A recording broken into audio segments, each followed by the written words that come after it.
A vossa presença, vou-vos agradecer a todos a presença e vou passar a apresentar-vos, está bem?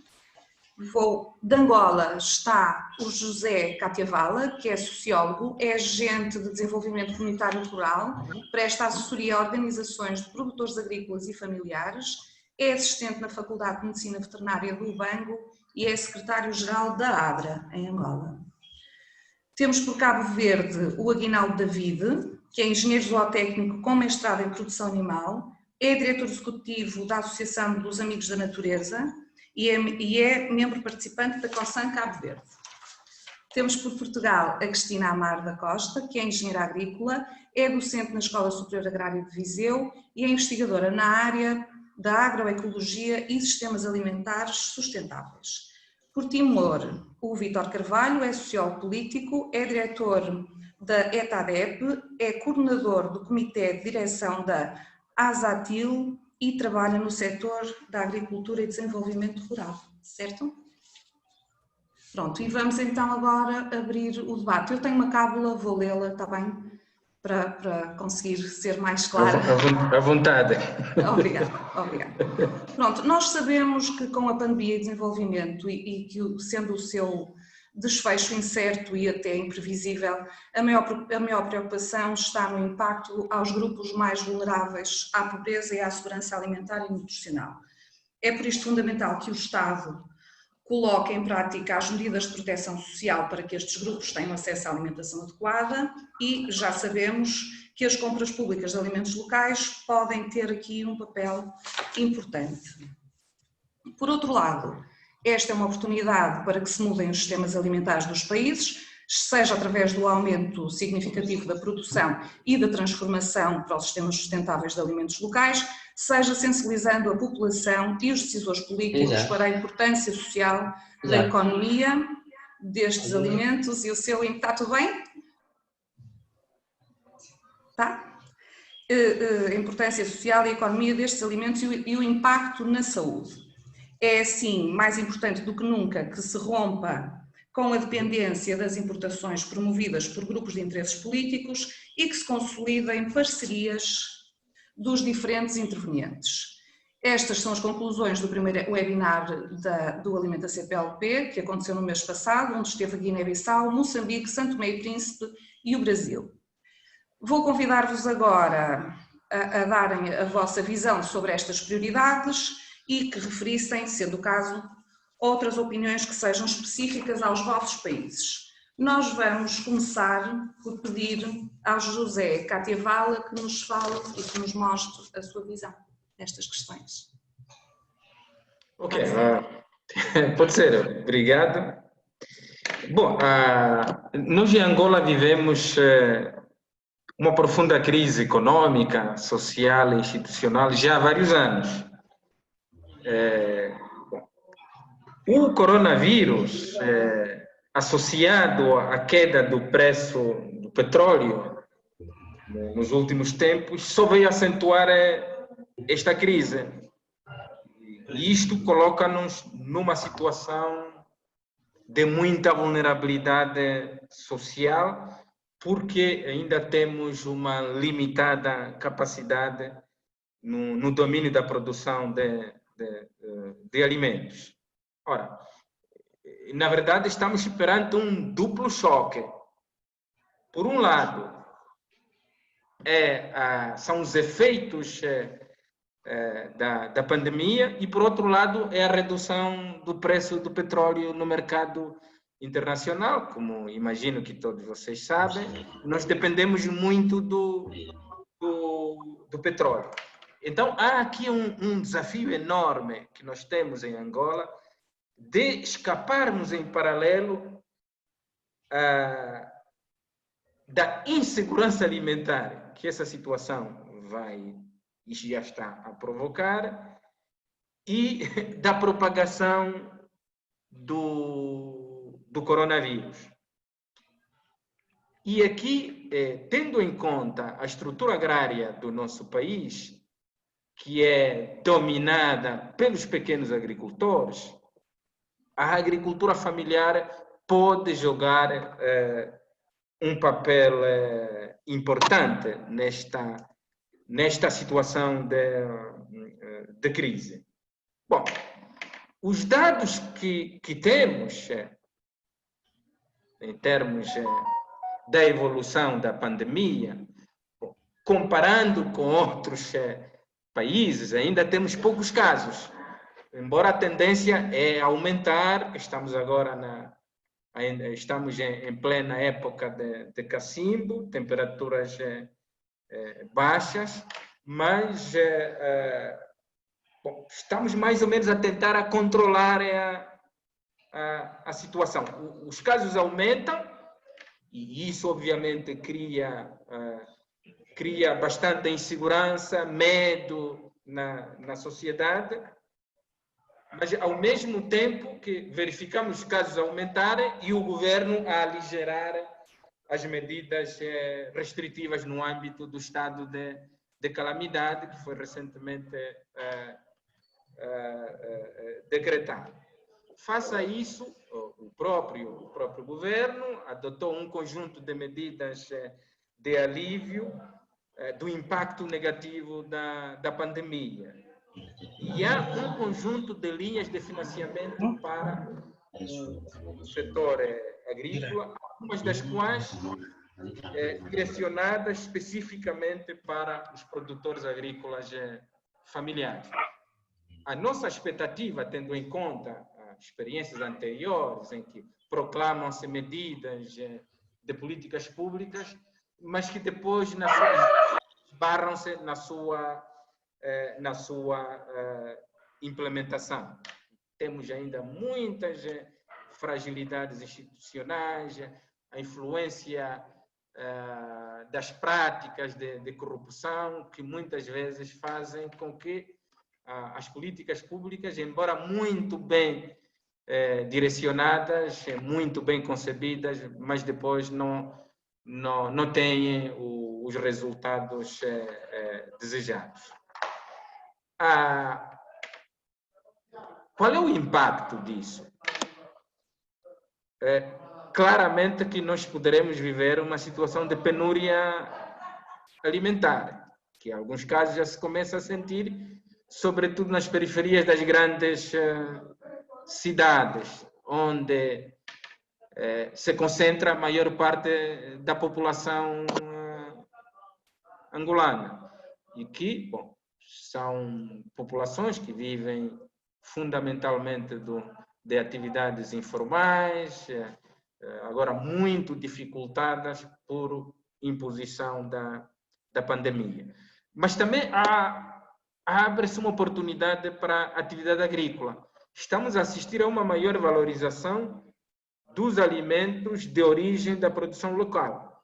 Aumentou a procura, e porque também estamos cada vez mais com pouca disponibilidade de divisas, de petrodólares para importarmos alimentos. Nós somos um país que gastamos muito dinheiro com a importação de alimentos. Ora, se isso é positivo, porque estimula a produção local, mas também esta procura está a exercer uma enorme pressão sobre os camponeses, os pequenos agricultores, o que pode afetar as suas reservas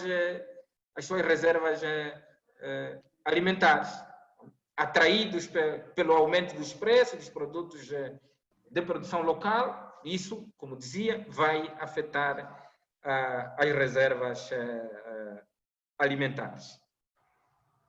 Mas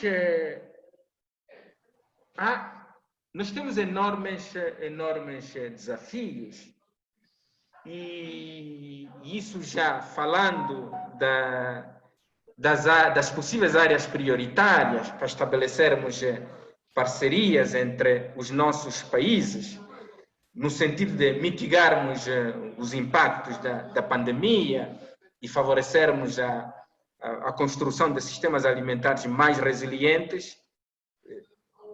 Eu creio que há um conjunto de medidas que podemos encontrar nas diretrizes da própria CPLP sobre a segurança alimentar, que vale a pena desenvolvermos um trabalho de advocacia para que essas diretrizes sejam efetivamente efetivamente cumpridas, postas em práticas.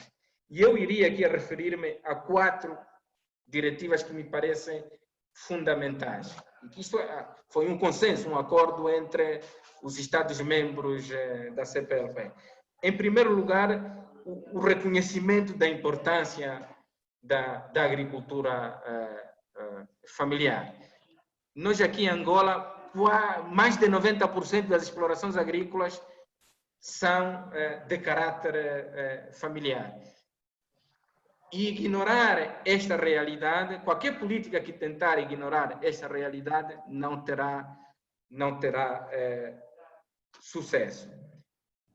Em segundo lugar, tem que haver um exercício de formulação e implementação de políticas públicas diferenciadas para a agricultura familiar, entendendo a sua diversidade. E nós aqui em Angola temos um problema, é que concebemos, olhamos para a agricultura familiar como uma massa homogênea. A ideia do senso comum, e mesmo entre técnicos e acadêmicos, é de que os camponeses, os pequenos agricultores familiares só produzem para a subsistência. E isso não é verdade. Eu desenvolvi um estudo no âmbito do mestrado que eu fiz, trabalhei com um pequeno grupo de agricultores e este grupo, mais de 50% canalizavam entre 50% a 75% da sua produção para o mercado.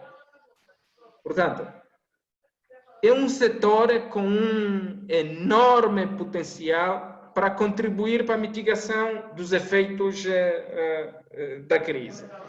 Em terceiro lugar, a problemática da proteção dos direitos fundiários dos agricultores familiares. Acredito que cada um dos nossos países tem uma legislação fundiária, tem lei de terras. No caso de Angola, temos uma lei de terras que protege muito bem as comunidades rurais, os pequenos agricultores, mas depois esbarra-se na sua implementação. Em quarto e último lugar, é a garantia do acesso aos meios de produção e aos mercados que permitam os agricultores desenvolverem as suas atividades e gerarem os rendimentos necessários que contribuam para a segurança alimentar e nutricional das suas famílias. Como nota introdutória, ficaria por aqui. Muito bem, José Catiavala, muito obrigada. Eu vou passar agora a palavra ao Vítor Carvalho. Pode ser, Vítor?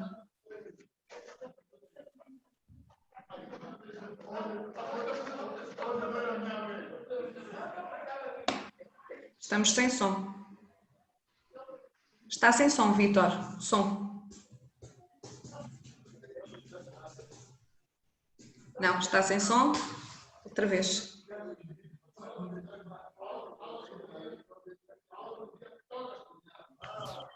Está a ouvir? Agora sim, Vítor. Obrigada. Sim, obrigado. Vou tentar falar em português, mas não falo bem português, mas vou fazer os possíveis para vos perceber. Muito bem. Está a falar bem. Para já corre muito bem, para já corre lindamente. Bem, em primeiro lugar, eu queria dar os nossos melhores cumprimentos e boa saúde a todos os participantes e oradores. Muito obrigada. Bem, antes de tudo, antes de entrar para o conteúdo desta webinar, eu queria dar um bocado do meu comentário ou um feedback sobre a situação geral, a política, a economia e social durante este período que enfrentamos. Muito bem. E eu acho que Timor quase que não há diferença com Angola. Alô, está a ouvir? Sim, estamos a ouvir, Vítor. Estamos a ouvir, Vítor, estamos a ouvi-lo bem. Sim, a primeira crise que enfrentamos, o Orçamento Geral do Estado chumbou no Parlamento Nacional em janeiro de 2020. Isto, condicionalismos aos gastos públicos. O país está agora em 12º desde 1 de janeiro, e atrasos na execução dos programas de investimento público, também devido à Covid-19 e até a redução de remessas de timorenses que trabalham no estrangeiro. Isto ajuda também a agravar a situação econômica de Timor. E depois aconteceu mais o estado da emergência, que começamos em fins de março até 27 de julho. Vai terminar, não sei se vai terminar ou não, até 27 de junho. Depois tivemos também um golpe, um assalto no Parlamento, a destituição da mesa do Parlamento Nacional. Não sei se viram lá no YouTube ou não. Aquilo é porradas, batotadas no Parlamento. E depois tivemos uma reforma da estrutura dos membros do governo, uma grande. Até agora ainda estão a dar tomar de posses para os novos ministros. Isto é que aconteceu, e também tivemos sorte, a Covid-19, que aconteceu tivemos que confirmado no seu primeiro caso, foi em 21 de março, e até 13 de maio o país registrava 24 casos confirmados. Até no dia 15 de maio de 2020, o Centro Integrado de Gestão de Crise revelou que todos os casos em Timor-Leste estavam totalmente recuperados. Quer dizer que zero afetado até agora, esta data. Tivemos sorte, graças a Deus. E agora vamos para o conteúdo lá do webinar. O impacto da Covid está a ter um impacto na vida das pessoas timorenses em termos de meios de subsistência e segurança alimentar. E as comunidades continuam vulneráveis, sem acesso adequados e às higienes e instalações de higiene. Isto é que estamos a enfrentar, e também todos sabem que os nossos agricultores, a maioria da população de Timor diz que é agricultor, mas aquele agricultor subsistência. Um agricultor que não produz, e trabalha os pequenos agricultores, e temos também agricultores de familiar. Isto é que estamos a estabelecer, as organizações da sociedade civil. E os desafios criados pela pandemia da Covid também abrem também novas oportunidades às economias, empresas e serviços públicos nacionais que devem apostar. Quer dizer, que entre aspas, em padrões de produção e consumos mais sustentáveis e equitativos. Isto inclui também uma maior utilização de energia limpa, que ajude o país a sair da emergência sanitária para uma situação mais sustentável e longo prazo. E neste momento também o governo timorense aprovou uma ampla pacote de medidas econômicas que incluem eventuais apoios direto às famílias, um subsídio para todas as famílias, mas para os funcionários que têm um salário de 500 para cima, eles não vão receber, mas os que têm 501 para cima, 501 para baixo, a 500 para baixo, têm direito a receber uma família $200, $100 por mês, e deram dois meses. Está em processo, em funcionamento. Isto é que o governo está a contribuir para esta Covid. E também para construir essa resiliência das comunidades de Timor-Leste para melhorem resistir aos choques futuros, sejam econômicos ou climáticos. Precisamos de um maior investimento na agricultura, na área da agricultura, e nas pescas, água potável e saneamento. Isto é que precisamos. Agora, as áreas prioritárias para as nossas parcerias entre nós, os países da CPLP, para como se pode mitigar os possíveis impactos e favorecer a construção de um sistema alimentar mais resiliente. Apesar de Timor-Leste não ter atualmente casos ativos da doença, os riscos ainda não desapareceram. Isto é que precisamos mais divulgação de informação, reforçando a sensibilização para a prevenção da Covid-19 e construção de sistemas alimentares resilientes, através de mensagens, informações e referências, comunicações, através do apoio comunitários no domínio da saúde e das redes sociais. Isto é que precisamos muito. E precisamos também reforçar a parceria com os doadores e ligar com os membros países da CPLP para reforçar a advocacia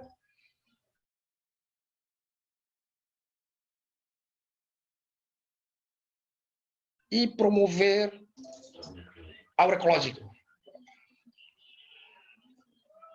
Eu acho que isto é que nós enfrentamos e os impactos, e também queria informar que, como a maioria produto que em Timor são importados, nós tivemos sorte porque não faltamos da alimentação, porque a nossa nação também teve uma cooperação bilateral com o Vietnã, e durante este Covid conseguimos importar 30.000 toneladas de arroz para Timor-Leste, assim para reforçar o alimento aqui em Timor. E sabe muito bem que o consumo nacional por mês 11.142 toneladas, 11.000. É isto que queríamos trocar impressões entre nós e dar algumas situações atuais para os colegas. Obrigado. Obrigada, Vítor. Eu vou passar agora a palavra à Cristina. Está bem, Cristina? Está sem som. Já estava ligado. Já está. Então, bom dia a todos e boa noite aos que estão do outro lado. Boa tarde aos que estão aqui mais próximos de nós, que para nós já é quase a hora do almoço. Queria começar por agradecer o convite para estar aqui e partilhar algumas ideias. Não sei se serei a pessoa mais certa para falar da evolução da pandemia no país e do seu impacto na segurança alimentar, mas partilharei as minhas percepções.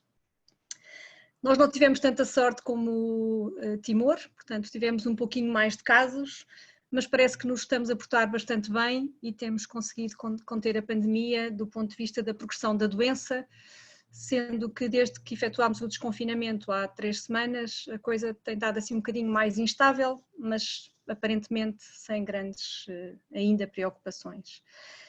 Durante este tempo de confinamento, de facto algumas coisas correram bem, outras menos bem, e do ponto de vista da segurança alimentar associada ao desemprego, a coisa não terá corrido tão bem, e efetivamente temos já um aumento de 14% na taxa de desemprego, e apesar dos dados não serem muito corretos ainda, ou muito fidedignos, aparentemente triplicaram já os pedidos de ajuda de cabazes alimentares, de apoio de várias entidades como bancos alimentares e por aí fora.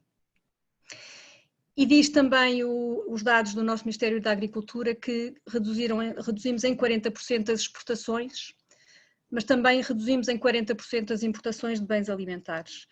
Isto também provavelmente se associa a uma queda no consumo, em particular durante o tempo do confinamento, que tem vindo a desconfinar. Durante esse tempo de confinamento, isto dava-nos algumas perspectivas boas, porque aparentemente as pessoas poderiam preocupar-se com as crises e reduzir aquilo que é a taxa de consumo, em particular nos grupos sociais com menos dificuldades. Curiosamente, o homem enquanto consumidor é um bicho com comportamentos imprevisíveis, e só por curiosidade, quando entramos em desconfinamento, uma das lojas que abriu foi o IKEA, penso que sabem que vende móveis e bens de consumo não essencial, e que as vendas na primeira semana foram tão elevadas que resolveram devolver ao Estado os apoios do layoff.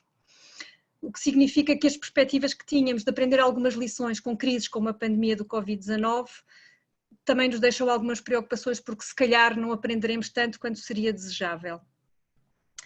Mas tivemos algumas coisas muito boas, provavelmente porque as pessoas tiveram mais tempo, mais disponibilidade. Eu moro no interior de Portugal, numa zona rural, e aquilo que noto nesta zona, e imagino que acontece um pouco, pelo menos pelo norte do país, onde a dimensão da propriedade é muito pequenina e as pessoas têm com alguma facilidade acesso à terra, foi o nascer de hortas por todos os lados. A disponibilidade, o facto das pessoas estarem em casa em teletrabalho e o facto de não terem acesso aos bens alimentares com tanta facilidade e o receio de ir às compras, fez com que rapidamente em todo o lado aparecessem hortas em sítios onde há muitos anos não havia agricultura. E isso é uma boa perspectiva, é uma perspectiva de construir uma alimentação saudável, sistemas alimentares saudáveis, de consumo de proximidade. Associado a isso, os agricultores com quem eu tenho contactado, em particular agricultores de modos de produção sustentáveis, de agricultura biológica, biodinâmica, estiveram também muito satisfeitos até agora porque aumentaram bastante as vendas. E aumentaram também os preços de venda, porque os preços ao consumidor têm aumentado um pouco por todo o país. Mas curiosamente as estatísticas nacionais dizem que o preço médio ao agricultor baixou, porque ao mesmo tempo houve uma maior disponibilidade de alimentos em alguns setores. Portanto, há aqui um conjunto de incoerências que é difícil de interpretar. É difícil de interpretar o que foi bom e é difícil de interpretar o que foi mau.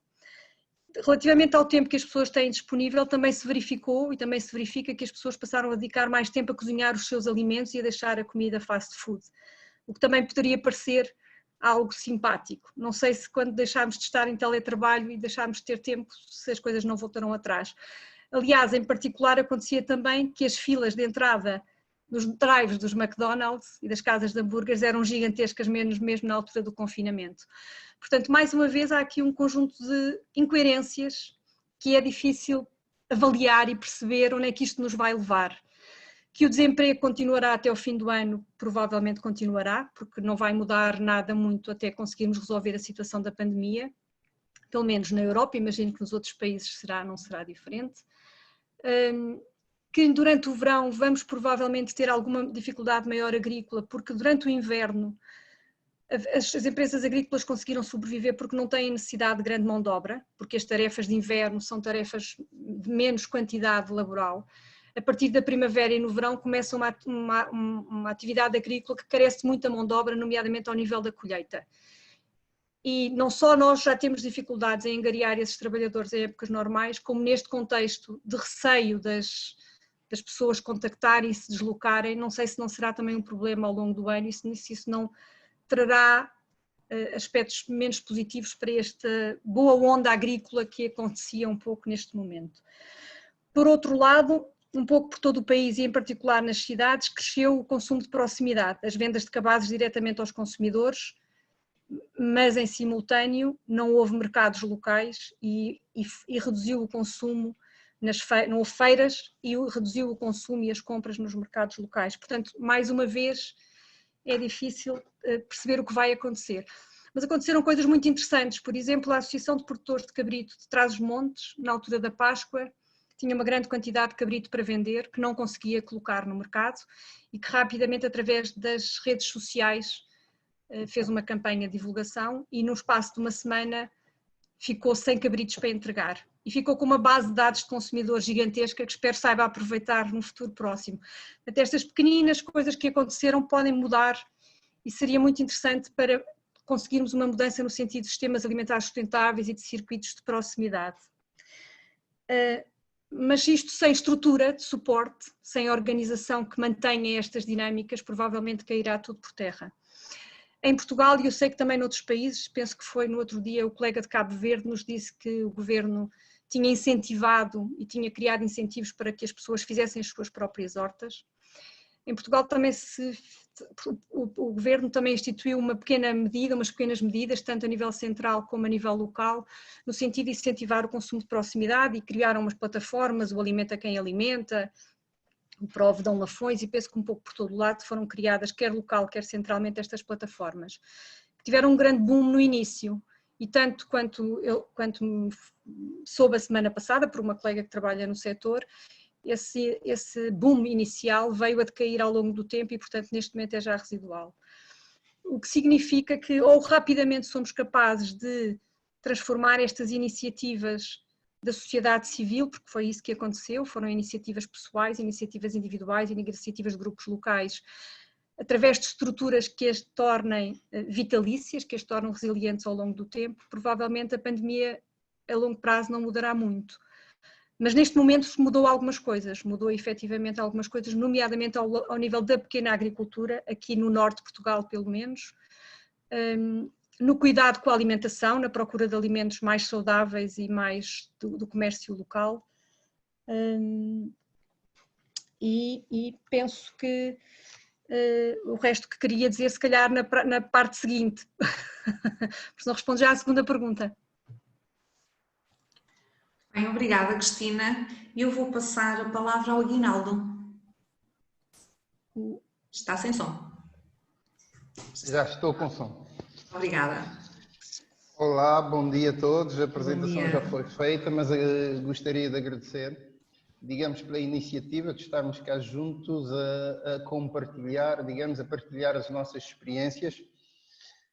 Infelizmente numa situação de crise, mas eu creio que são nesses momentos que devemos mostrar a nossa força e a nossa união, digamos, para podermos ultrapassar essas dificuldades. A rapidamente fazer um ponto de situação da situação da Covid em Cabo Verde, portanto, que neste momento conhece 944 casos, sendo cerca de 67% concentrados na capital do país, na praia, mas sobressaem também a Ilha do Sal, que esteve durante todo o estado de emergência sem nenhum caso, mas depois disparou. Neste momento temos cerca de 120 casos no Sal. No município de Santa Cruz, ainda na ilha de Santiago, temos 103 casos. Na Boa Vista tivemos 70 e tal casos. Em São Vicente tivemos 10 casos, mas todos importados. E em Santo Antão, 3 casos importados.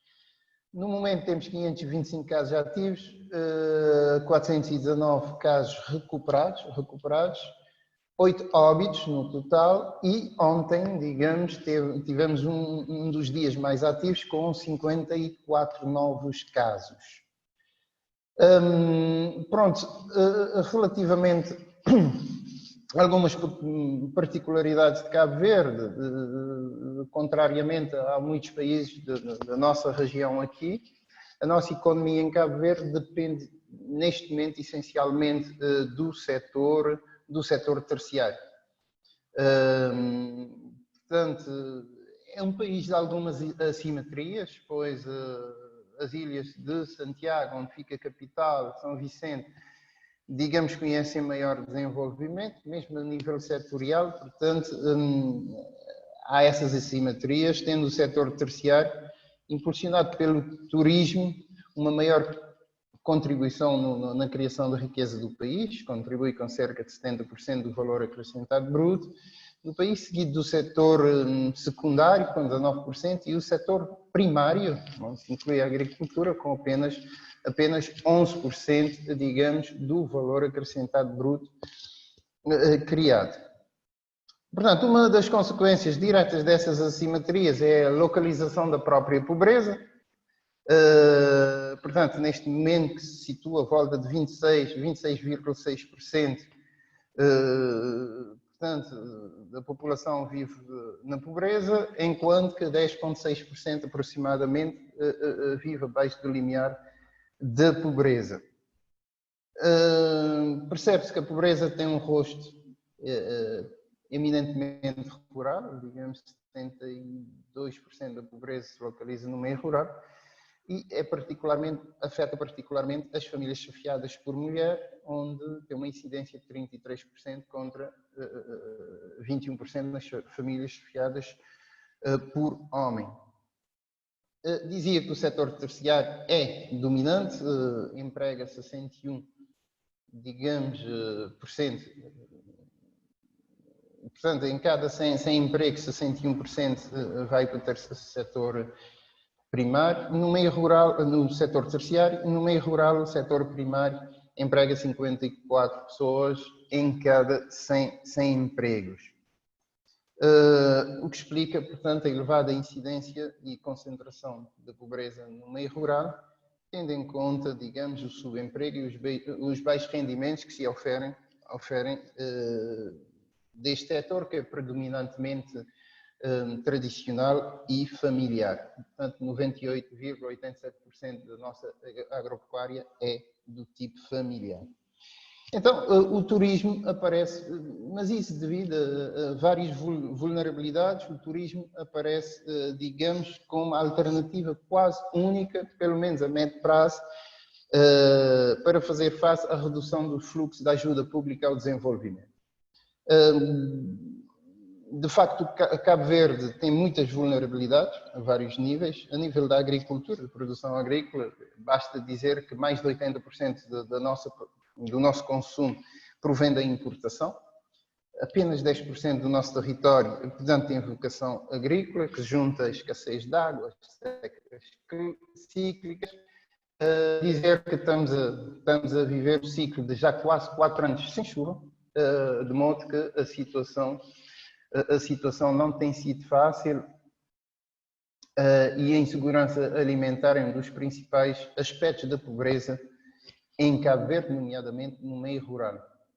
A importação, portanto, de bens alimentares acaba por ser a volta de 35% do total das importações, mas as exportações, que se baseia num leque bastante restrito de produtos, normalmente produtos de pesca, acaba por cobrir apenas 5% das importações. Temos digamos, um ambiente um pouco constrangedor, dada a escassez das chuvas, o ciclo das secas e o fenómeno de desertificação, digamos que acaba por afetar a própria orografia do país, a redução da dimensão reduzida do território, acaba por ter um impacto bastante forte na produção agropecuária. A questão das mudanças climáticas é um desafio para um pequeno estado insular, portanto põe-se com alguma acuidade, de modo que os desafios, além de reduzir a emissão dos efeitos dos gases de efeito de estufa, etc., o grande desafio, de facto, é concentrar-se em medidas de adaptação para que possamos, digamos, contornar esses efeitos das mudanças climáticas, reduzir essas vulnerabilidades e aumentar a resiliência das populações. A dispersão geográfica, que é digamos que é um grave entrave ao desenvolvimento, neste caso particular da Covid, funcionou como uma barreira sanitária muito boa e ajudou a conter, digamos, a Covid em determinados territórios, portanto, do país, não se espalhando para todas as ilhas. Mas, entretanto, tem os seus custos, depois diminui a circulação, assistimos a alguma dificuldade dos produtores das ilhas mais agrícolas. Portanto, como sabem, temos umas ilhas mais pluviogénicas e umas ilhas mais desérticas, portanto, e essas ilhas mais pluviogénicas que abastecem as outras, nomeadamente as ilhas que viviam, entre aspas, que vivem do turismo, portanto, assistiu-se a alguma dificuldade, portanto, no escoamento dos produtos, não obstante o esforço do Estado no sentido de, embora cortar a ligação, a circulação das pessoas entre as ilhas, manter, digamos, as ligações mínimas de bens e mercadorias, portanto, entre as ilhas. E uma forte dependência também, temos uma vulnerabilidade grande, que é uma forte dependência da importação da energia, não obstante uma taxa de penetração de renováveis neste momento de cerca de 25%, ainda em 75% dependemos da importação de 75% da energia que consumimos no país. Portanto, neste quadro, o turismo é tido como um dos pilares centrais da economia de Cabo Verde. Devo dizer que em 2018 numa população de 540 mil cabo-verdianos, recebemos 760 mil turistas, o que dá um rácio de 1 ponto qualquer coisa, portanto, turistas por cabo-verdiano, tem estado a crescer a um ritmo de 8 a 10% e preconizava-se que em 2021 chegasse a 1 milhão de turistas. Obviamente que essas metas encontram-se comprometidas e, consequentemente, sendo o setor motor da economia, portanto, podemos imaginar, digamos, o impacto que isso poderá ter na economia do país. Há também uma concentração deste turismo em 2 ilhas do país, que é Sal e Boa Vista, e Boa Vista foi a ilha da entrada da Covid-19. Prevê-se, digamos, está nos desígnios do Estado e as ambições do Estado que o turismo possa promover algumas externalidades positivas, nomeadamente para a agricultura, para a pesca, cultura, desporto, etc.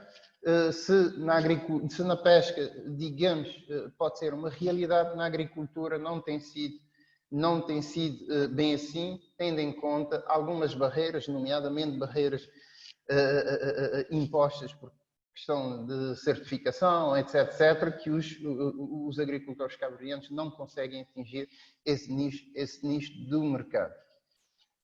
Dizer que o país é ainda em contramão com os países da região aqui da África Ocidental, é um país relativamente urbanizado, com 66% da população a viver no meio rural, a viver no meio urbano, desculpe, com uma cobertura, portanto, já que estamos a falar da pandemia, convém falar da situação de abastecimento de água e saneamento, com uma cobertura já de 64,6% dos agregados familiares que obtêm água principalmente da rede pública, havendo novamente, digamos, essa assimetria entre o meio urbano com 69%, 60%, e meio rural com 53%. A nível de saneamento também já uma cobertura razoável em termos de esgotos, 26,3%, enquanto que a 54%, portanto, está ligado a uma fossa séptica. Essas informações são importantes porque estamos a falar de uma doença que se combate através da higiene e, portanto, é importante que se faça essa referência. A pobreza, portanto, de acordo com o quadro harmonizado de insegurança alimentar em Cabo Verde 2017, tínhamos a volta de 15% da população em insegurança alimentar e nutricional, nomeadamente numa fase de crise ou de stress. Também, ainda em termos de proteção, é de notar que temos uma taxa de cobertura razoável, portanto, da população empregada, que passou de cerca de 40% a 47%, portanto, com cobertura, digamos, de proteção social. Isto é importante porque as medidas de solidariedade que o governo traçou, portanto, vai implicar com a solidariedade dos que andam a contribuir para os que encontram-se no setor informal e, portanto, não contribuem.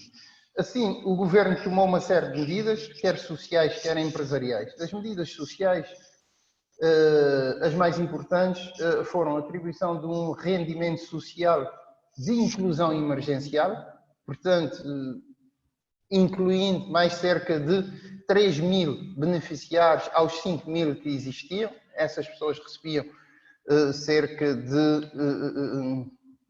portanto, de 30 euros.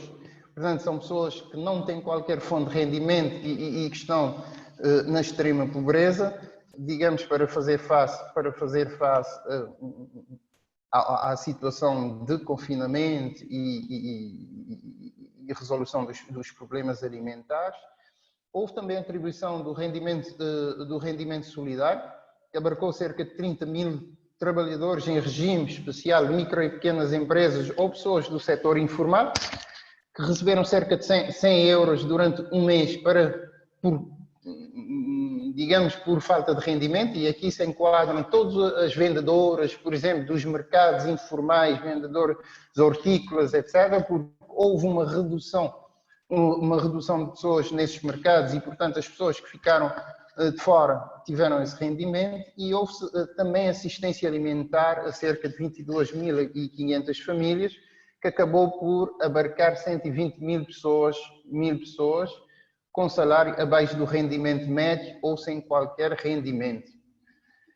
A nível empresarial também, um conjunto de medidas, desde o layoff, subsídio de desemprego, linhas de crédito e também isenção de pagamento de impostos ou a contribuição para a Previdência Social, para a proteção social das empresas que tiveram um rendimento abaixo de 30%, ou uma quebra dos negócios abaixo de 30% em relação ao período homólogo, mas é preciso também aqui referenciar a medidas que vinham sendo implementadas por causa da seca que se vive no país desde há 3 anos, que é, digamos, o Programa de Mitigação e Resiliência Seca em Cabo Verde 2019, que foi um programa de 10 milhões de euros, que tinha três eixos, que é a mobilização de água, portanto, desde perfuração, dessalinização, reforço da produção agro-silvopastoril e proteção dos ecossistemas terrestres, aqui entra o salvamento do gado, massificação de rega gota a gota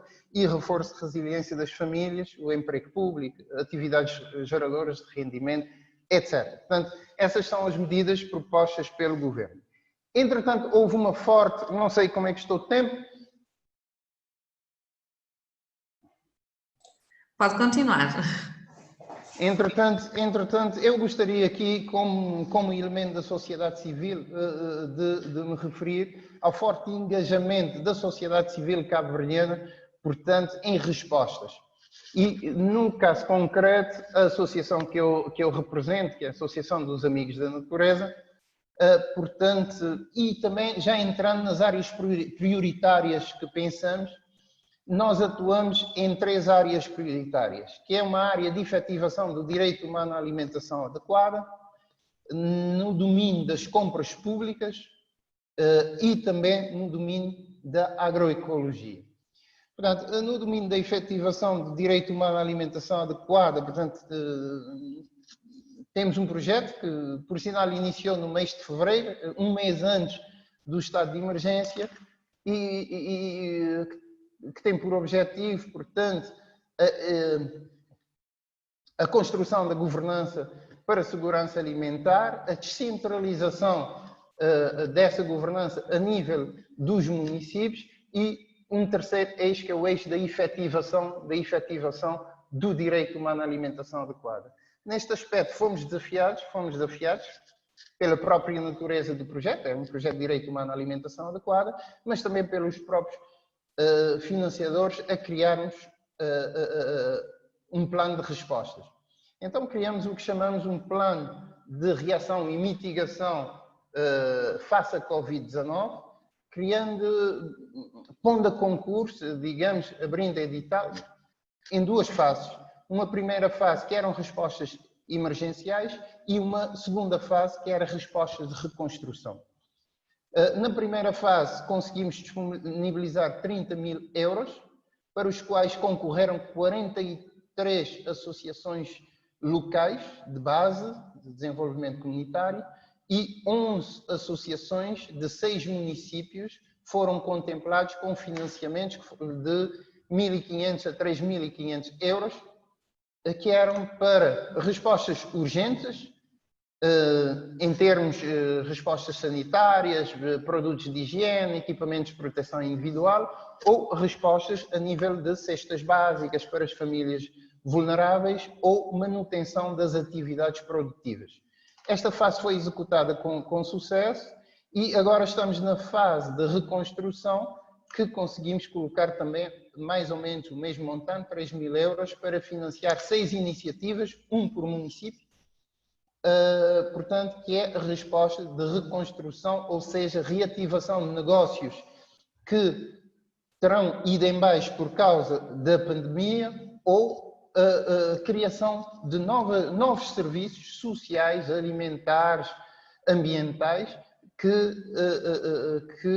nasceram em consequência, portanto, da Covid. Aqui posso dar exemplo de um dos projetos, de uma das candidaturas, que foi de um grupo de 6 guias turísticas de turismo que perderam o emprego por causa da desativação do turismo e que neste momento estão se propondo a criar uma microempresa que durante este período possa prestar serviços sociais a idosos e outros, mas que quando reabrir, digamos, o turismo, portanto, retomar a atividade turística.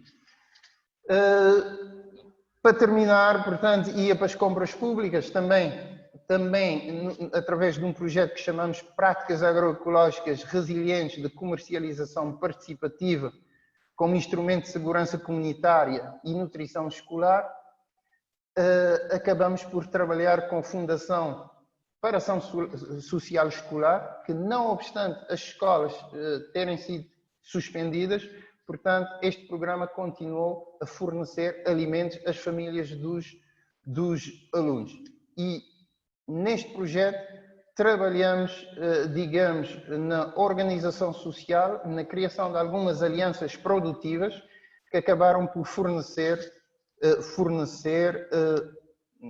portanto, a Aliança de Santo Antão acabou por fornecer 8.100 quilos de alimentos da agricultura familiar para beneficiar 7.258 alunos provenientes de 72 escolas. Portanto, isso demonstra que, não obstante a crise, a agricultura familiar continuou resiliente, continuou a trabalhar e conseguiu uma resposta de emergência local, portanto, no sentido de chegar a ultrapassar esta dificuldade. Para não me alongar muito, também estamos a trabalhar um projeto de agroecologia nas zonas protegidas, nas áreas protegidas e zonas de amortecimento. Como sabem, aqui essas áreas protegidas são habitadas e, portanto, a recolher tudo aquilo que são boas práticas e conhecimentos populares que se assemelham a práticas agroecológicas, a construção de núcleos de comunicação e multiplicação desses conhecimentos, a desenvolver biodefensivos para a agricultura, a desenvolver negócios, portanto, nessa área da agroecologia, e também um sistema participativo de garantia que pensamos ser um trunfo que poderá ser desenvolvido e replicado para o acesso diferenciado a determinados nichos de mercados. Ficaria por aqui. Agradeço pela vossa paciência. Nós é que agradecemos. Eu vou agradecer a todos os vossos esclarecimentos e as vossas reflexões e vamos passar às perguntas. Já me chegaram algumas perguntas. Esta que vou fazer especificamente é para todos e eu vou pedir, por favor, que comece o Kátia Vala nas respostas e depois eu irei passando a palavra a cada um de vocês, está bem? Vou ler a pergunta. No primeiro webinar foi destacada a prioridade para os programas de fortalecimento e de produção nacional, mais importações, e desenvolvido menos importações, e o desenvolvimento de sistemas alimentares territoriais sustentáveis. Qual é a vossa opinião sobre estas propostas? Passo, por favor, ao Kátia Vala, está bem? Bom, eu creio que cada um dos nossos países tem um conjunto de propostas, de políticas públicas para esta área. O desafio que temos é influenciar os governos para que estas políticas sejam postas em prática. Por exemplo, aqui em Angola, o atual executivo, liderado por João Lourenço, pelo menos ao nível do discurso político, assumiu o compromisso de uma maior atenção que se deve prestar à agricultura familiar, ao desenvolvimento local. Só que, na prática, ainda vemos que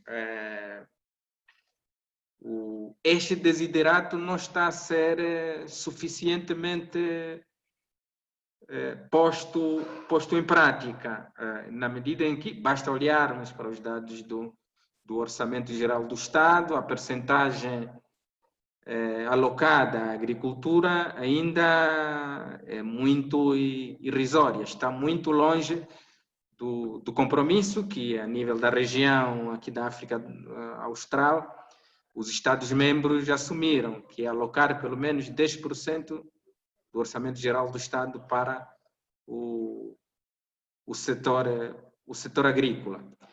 Mas isso também vai exigir, sobretudo para as organizações que trabalham com a agricultura familiar, com os camponeses, com os pequenos agricultores familiares, reforçar esse segmento para que tenha cada vez mais vez e voz nos espaços onde se tomam as decisões. Este ainda é o problema que nós temos nos nossos países, sobretudo aqui em África, é que não há mecanismos de concertação social, de diálogo suficientemente desenvolvidos que permitam aos grupos excluídos, e os camponeses claramente se enquadram, são os principais grupos mais vulneráveis do ponto de vista de poder político, para fazerem-se ouvir e as suas preocupações estarem refletidas nas políticas públicas. Este é o grande desafio que nós temos aqui em Angola. Evidentemente que o atual governo, pelo menos a nível da proclamação formal, mostra este interesse, mas o problema está na concretização deste diálogo, no sentido de ser um diálogo construtivo e que efetivamente ajude a melhorar a própria governação e a tornar as políticas públicas mais eficientes, mais eficazes, no sentido de atender às prioridades dos cidadãos, da sociedade de uma maneira geral. Muito obrigada. Eu peço agora ao Vítor que nos dê esta resposta.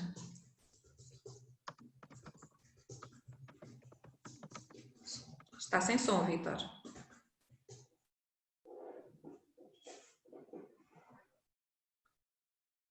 Não estamos a ouvi-lo. Alô? Já está. Sim, já o estamos a ouvir. Obrigada, Vítor. Desculpa, podia repetir outra vez a pergunta? Eu vou reler a pergunta, está bem? Um bocado mais devagar. Pois é, peço-lhe desculpa. No primeiro webinar foi destacada a prioridade para programas de fortalecimento da produção nacional, isto é, menos importações, e para o desenvolvimento de sistemas alimentares territoriais sustentáveis. Qual é a vossa opinião sobre esta proposta? Alô? Está a ouvir-me, Vítor? Não estou a ouvir bem. Está a ouvir? Não estou a ouvir bem. Não ouve? Mas aqui... A proposta aqui?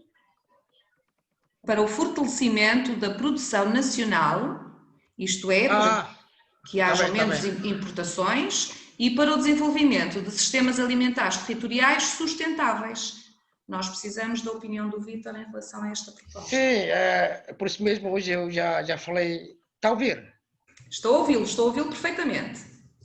Hoje já declarei tudo, que nós estamos numa situação mesmo crise, o Orçamento Geral do Estado chumbou no Parlamento e agora, neste momento, o país está em duodécimo, estamos a usar sobre o orçamento do duodécimo. E isto tem atrasos da execução lá dos programas de investimento público, também problema da Covid. Mas o governo timorense também aprovou hoje eu disse, uma ampla pacote de medidas econômicas de subsídio para eventuais apoios diretos em dinheiro às famílias. Isto hoje eu disse. Está a ouvir? Estou a ouvi-lo perfeitamente. É isto que estamos a enfrentar, esta crise. Portanto, está tudo parado. Mas o nosso papel na sociedade civil, agora estamos a fazer apoio humanitário à família, para as famílias humanitárias, às famílias vulneráveis, e também divulgar as informações, e também estamos a fazer monitorização para o Centro da Gestão de Crise. Isto é que estamos a fazer. Agora, sem orçamento.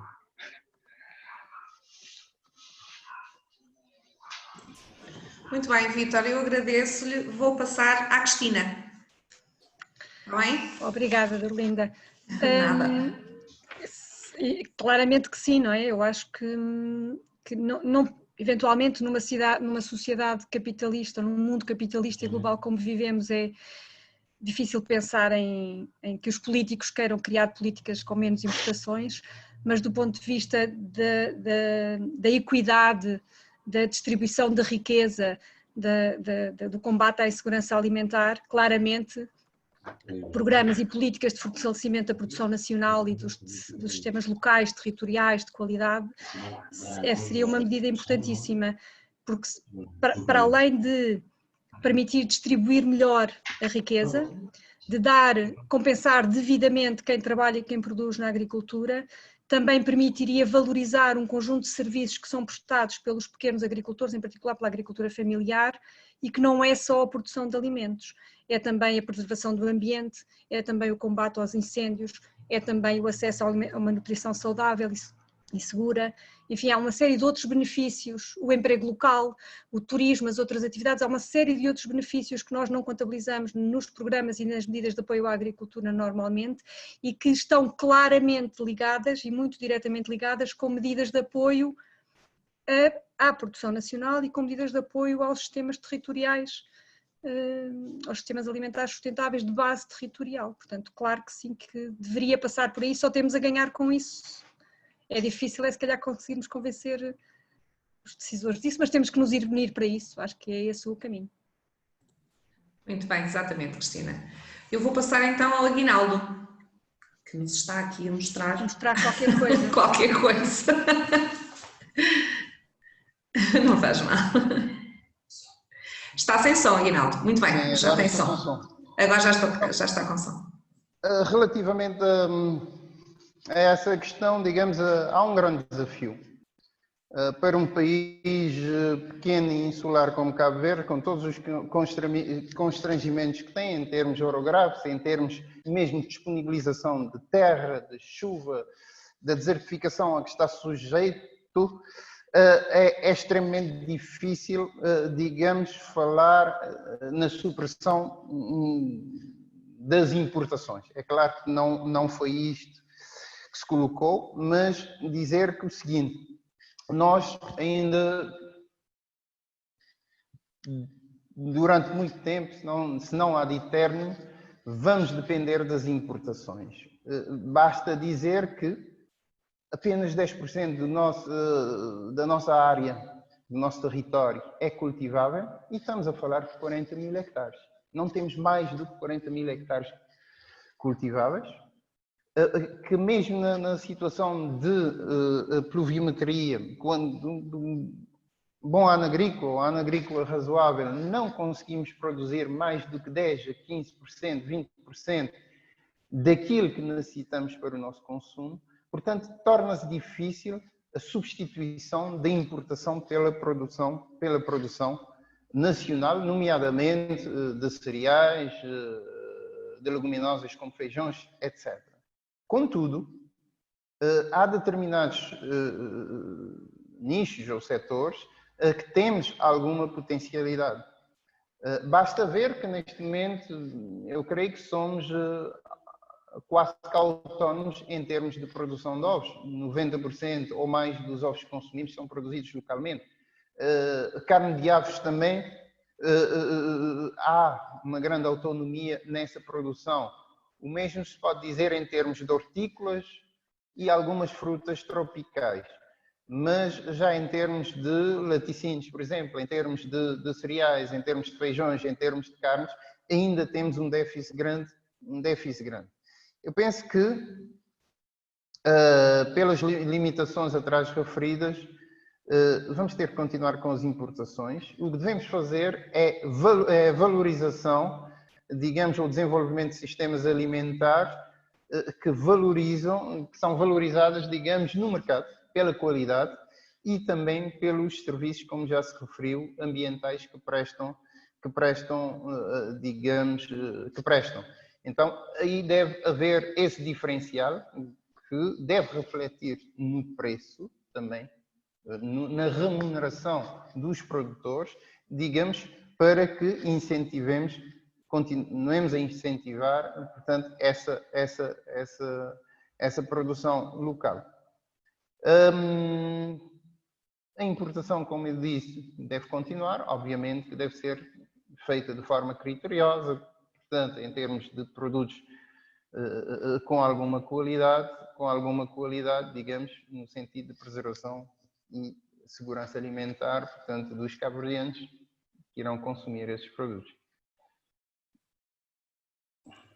Bem, muito obrigada. Eu tenho mais uma pergunta para o painel todo.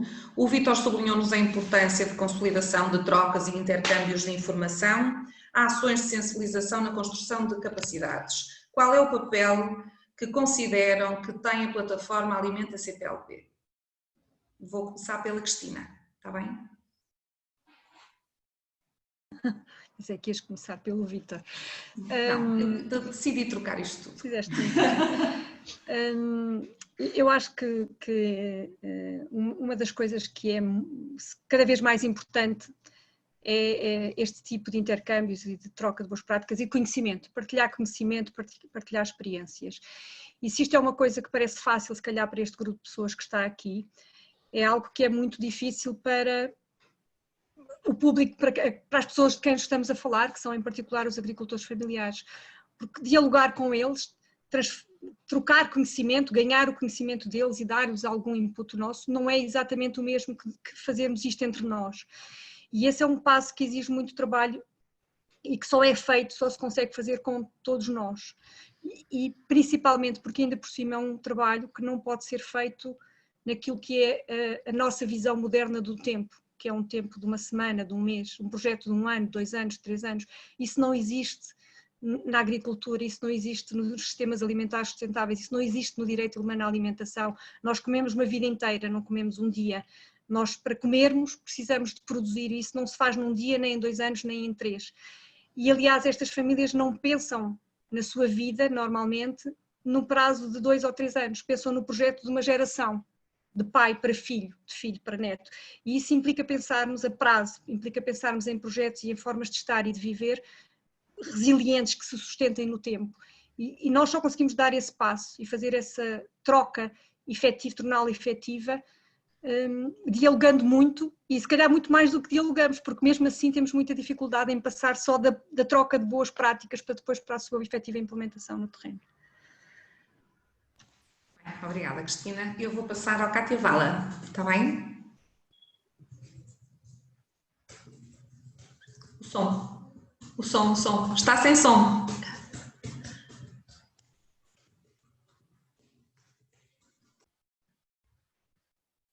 Alô? Sim, já estamos a ouvi-lo. Ok. Eu creio que neste aspecto as instituições acadêmicas de investigação poderiam contribuir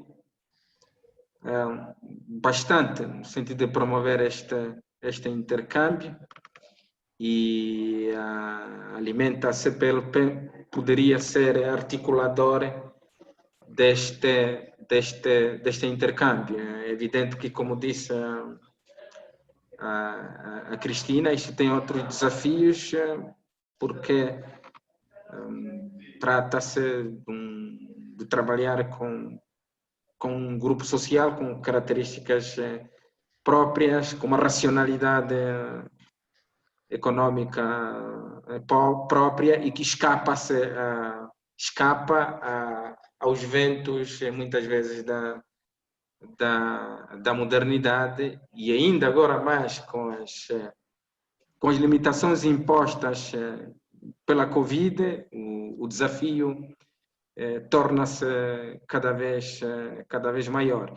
Mas também é uma grande oportunidade para este grupo que está a criar este espaço de intercâmbio, de diálogo entre diferentes organizações da sociedade civil dos nossos países, para que em conjunto possamos influenciar cada vez mais as agendas dos nossos governos.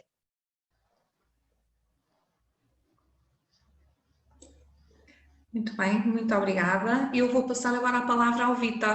Está bem, Vítor? Foi o Vítor que levantou o mote e passo-lhe agora a palavra.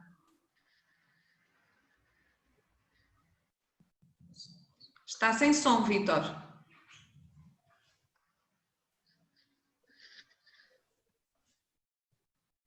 Não está com som. Sim, sim. Já está com som. Agora já ouvimos. Fala. A pergunta? Não estou a ouvir bem. O Vítor... Aqui não estou a ouvir bem, por causa da internet. Vítor, consegue ouvir-me? Sim.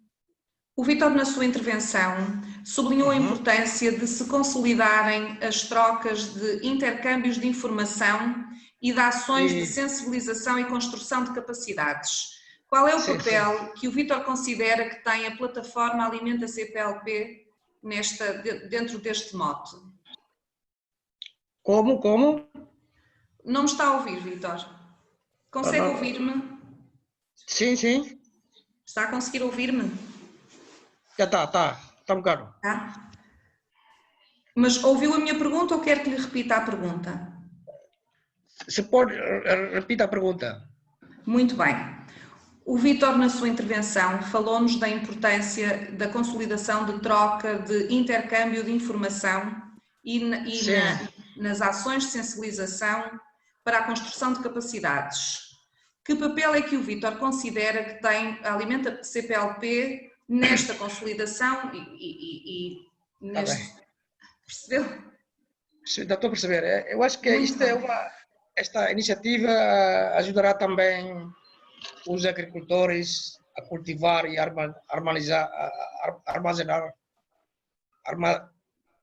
armazenar os seus produtos, assim também para garantir a segurança alimentar, e será dado apoio aos vendedores locais que adquirem produtos dos agricultores, reforçando assim também a ligação ativa entre os agricultores e os mercados. Isto é a nossa iniciativa. Porque sem divulgação e informação é difícil.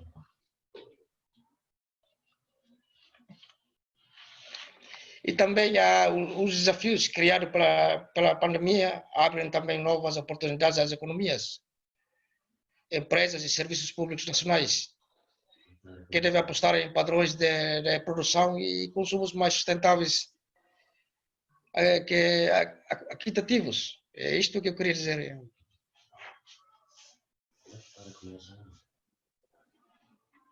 Sim. Muito obrigada, Vítor. Aguinaldo, vou-lhe passar a si.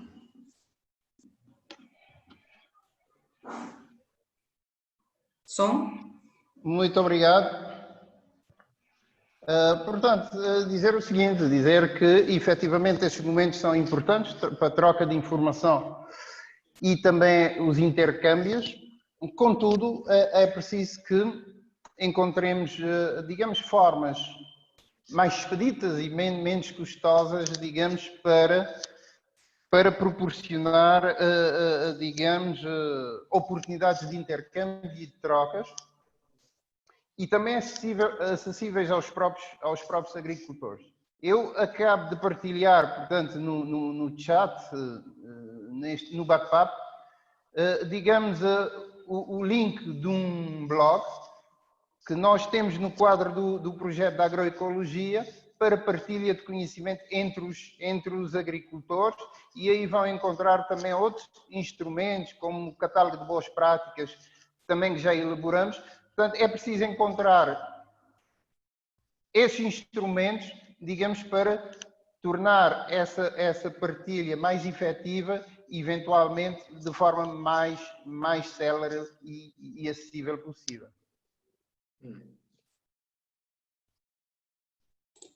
Muito obrigada, Aguinaldo. Eu vou agradecer-vos a todos. Muitas perguntas vão ficar sem resposta, mas ficou clara a importância do Alimenta CPLP. Vou agradecer também aos participantes no Brasil que madrugaram para nos ouvir, e vou agradecer a Timor o esforço que fez nesta hora tão tardia. Peço-vos que fiquem atentos ao que vai acontecendo. Já há mais eventos agendados. Fiquem atentos àquilo que vai acontecendo, está bem? Muito obrigada a todos também pela vossa compreensão para comigo. Obrigado. Obrigada, adeus a todos. Muito obrigada. Até. Muito obrigada. Até a próxima. Até a próxima.